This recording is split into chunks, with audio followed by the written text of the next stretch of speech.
I will be giving my commentary on the Duggars and more specifically on the very recent arrest of Josh Duggar. I'm going to begin with how I was introduced to the Duggars and share a personal experience that I had with a fundamentalist church as a child, then go over the many scandals tied to Josh, and end with some criminal psychology and a rant. I, like most people, became familiar with the Duggar brood in 2004 thanks to their first TV special called 14 Kids and Pregnant Again. I was a teenager at the time and distinctly remember discussing with a friend why any teenager would dress like they were an extra for the show Little House on the Prairie. Looking back at this time in my life, I was very uncomfortable watching them from the beginning because of my own rocky experience with religious zealots. I was born into a Catholic family who didn't attend church other than on major holidays. My mom met my stepdad when I was 3 and they married when I was 5. He is my dad. He raised me and he was a great guy.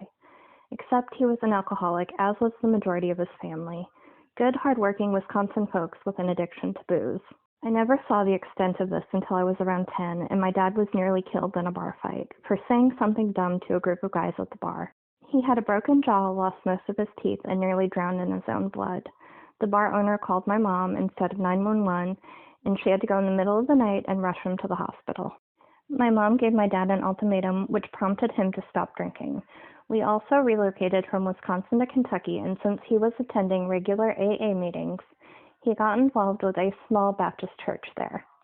This is how I came to know a bunch of fundamentalist Christians. He started preaching and his entire personality changed. He also encouraged my mom, sister, and I to be baptized. I was 10, but an early bloomer, and I wore a light yellow skirt and a matching sweater to be baptized in. This baptism took place in a creek near the church. On this day, all the male members of the church showed up, even the ones who normally didn't attend, and they leered at me the entire time. This was so noticeable that as soon as I stepped out of the water, a lovely older lady wrapped me up in a blanket from her car to cover me up and stayed with me until my mom and little sister were done. At 10 years old, I didn't quite understand what had just happened, but as an adult, I do. This uncomfortable memory was my first introduction to the concept that not all church people are good people. Many of them use the church to cover up the disgusting things they do and use it as a veneer of goodness. Now back to the Duggars. At the beginning, they seemed to be a harmless but devout Christian family who were extraordinary only because their family was growing much larger than the average family, which consisted of 2 parents and 2.5 kids. Way back then, they discussed blanket training their kids and had books by Michael and Debbie Pearl. If you're unfamiliar with these 2 pieces of garbage, they wrote a book basically encouraging you to abuse your kids in the name of God and methods of how to train them up. Blanket training is basically putting a baby or toddler onto a blanket and putting toys near them. If the baby goes off of the blanket, you spank or slap them until they learn not to move off of the blanket. This fact would be hidden later on and scrubbed from older episodes when a wave of backlash against the Pearls happened because their book had been found in a home where adoptive parents had abused their child to death. Another connection the Duggars had was to the IBLP, aka the Institute in Basic Life Principles. This was run by a man named Bill Gothard. The Duggars were so close to this man they were paid to speak at the conferences held by the IBLP. In 2014, a number of SA allegations came out against Bill Gothard, and he was placed on permanent administrative leave. In 2015, 5 women filed a lawsuit against Gothard, and since then, an additional 13 women signed on to this lawsuit. Now back to the first major Josh Duggar scandal. In May of 2015, In Touch Weekly received a copy of a police report from 2002 concerning a teenage Josh Duggar inappropriately touching 4 of his own sisters and a babysitter. Jim Bob Duggar did not report this to the police like most concerned parents would. He instead took this information to his church elders and disciplined Josh at home. From March 17, 2003 to July 17, 2003, Josh was sent to some Christian labor camp, which offered zero counseling or any type of legitimate help for someone who was showing signs of being a serial offender. Once home, Josh allegedly apologized to his victims and then had a stern talking to by a friend of the family who happened to be an Arkansas state trooper by the name of Joseph Hutchins. Seeing as he was a state trooper, this made him a mandated reporter. This means if he were to witness, hear of, or suspect a child or children were being neglected, abused, or harmed in any way, that he is to report it to the proper agency and authorities. Did he do this? No, the hell he did not.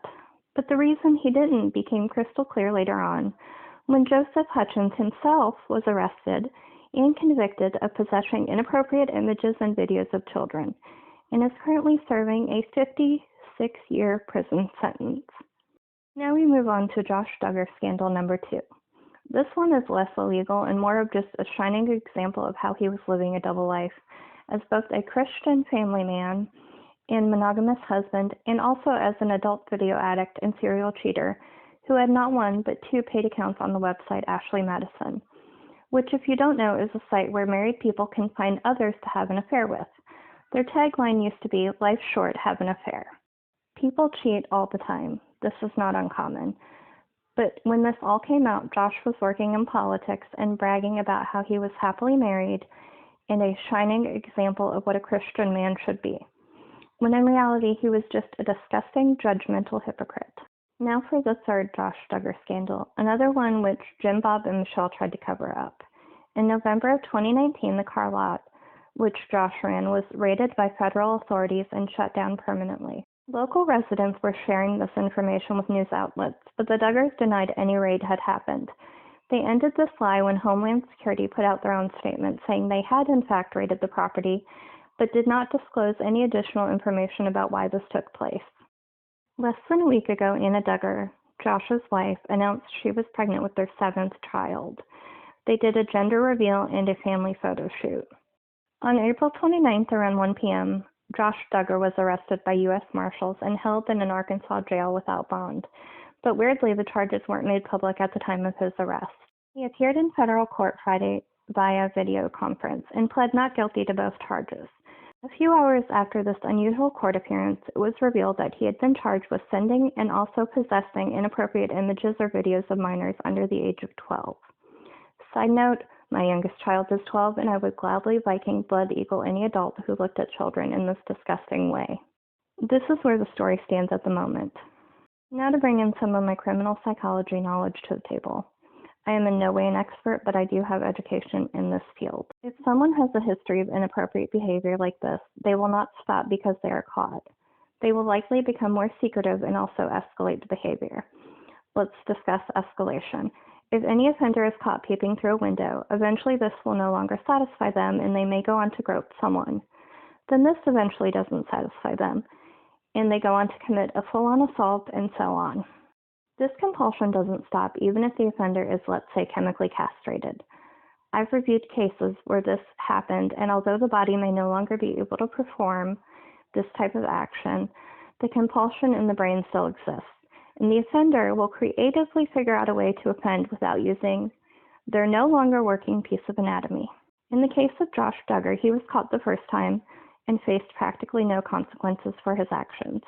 He never received counseling or any kind of therapy, and went on with his life as if nothing had ever happened. He was raised in a family who heavily focused on a church where they taught that a man was the head of the household and responsible to work outside the home, and that the woman should always be joyfully available for her husband and have as many babies as she could produce. Oh, plus she is responsible for the home and the care of the children. His wife Anna was raised to believe her main function in life was to be a wife and mother, and that's it. She was fed this fairy tale that she would meet her Prince Charming and live happily ever after, having babies and going to church. This belief means that divorce is basically not an option. For all of us on the outside screaming for her to leave him, she likely won't, because her upbringing and indoctrination from the church means that she believes that God will guide her through this, and her family will be reunited again, and they can be the perfect husband and wife like they once were. She doesn't realize she married someone who values himself more than he values her or their children. She has no concept that her limited understanding of what marriage is makes it so easy for him to take advantage of her. She was taught he was the head of the household, and she was meant to be there for him sexually whenever he wanted. She probably thought after each scandal that he had learned his lesson, and her being available to him more often would solve any issues he had. She probably also thought they could pray away these issues, when in reality, even psychological help cannot stop the issues Josh has. It can manage them, but not stop them. I sincerely hope Josh gets the book thrown at him.